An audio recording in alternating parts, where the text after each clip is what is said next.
Hello guys, Nitish ரைடர்னா திரும்பியும் video போட ஆரம்பிச்சிட்டாரு. இப்போ கரண்டா வால்பாரா ரைடு தான் ஸ்டார்ட் பண்ணிருக்காரு. ரீசெண்டா ஒரு வீடியோ ஒன்று அப்லோட் பண்ணிருப்பாரு, ஹார்லி டேவிட்சன் தம்ப்நெயில் வச்ச மாதிரி. அந்த வீடியோ மறக்காம போய் செக் பண்ணி பாருங்க. முக்கியமா 20 நிமிஷத்துக்கு மேல நிதிஷ் எக்ஸ்ட்ரீமா ஃபன் ஆகி என்னென்னமோ பேச ஆரம்பிச்சிட்டாரு. அதை பத்தி இந்த வீடியோல ஒரு குட்டி ரீகேப்பா பார்க்கலாம் வாங்க. அப்படியே இந்த வீடியோ பிடிச்சிருந்துச்சுன்னா மறக்காம இந்த வீடியோக்கு ஒரு லைக் பண்ணிட்டு சேனலை சப்ஸ்கிரைப் பண்ணி பெல் ஐகானை ஆல்ல போட்டுருங்க. எவ்வளோ அட்வென்ச்சராகவும் த்ரில்லாகவும் போட முடியுமோ அந்த அளவுக்கு நான் த்ரில்லாகவும் போடுறேன். ஃபர்ஸ்ட் நீ விளாக போடுறான் அப்படின்னு கேட்பீங்க, போட்டுருவோம். என்ன போட்டுருவோம், கவலையப்படாதீங்க.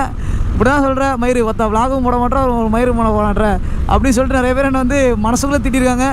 நிறைய பேர் வீடியோ பார்ப்பாங்க பசங்களாம். வீடியோ பார்த்து என்னடா நீ வீடியோ ரொம்ப நாளாக விளாக் போடாமல் இருந்து என்னடா இது அப்படின்னு நிறைய கேட்டாங்க பசங்களாம். சரி விடுங்க நர்ஃபே, சாரிங்க, போட்டுருவாங்க விளாக. நானும் என்னங்க பண்ணுறது, சொல்லுங்கள், நீங்களே சொல்லுங்கள். ப்ரொமோஷன் பண்ணாலும் ப்ரொமோஷன் பண்ணாத ப்ரோ அப்படின்னு ஒரு பக்கம் டீம் கிளம்பி வராங்க. நல்ல வீடியோ போட்டாலும் ப்ரோ இதெல்லாம் பார்க்க மாட்டோம் ப்ரோ, ஆக்சிடென்ட் வீடியோ மட்டும் போடு ப்ரோ, அதுதான் ப்ரோ உனக்கு 10 லட்சம் 15 லட்சம் வியூஸ் போடுவோம் அப்படின்னு ஒரு டீம் கிளம்பி வரீங்க. என்ன ரஃபே இல்லை இறங்கிட்டேன், பார்த்து பண்ணி விடுங்கப்பா.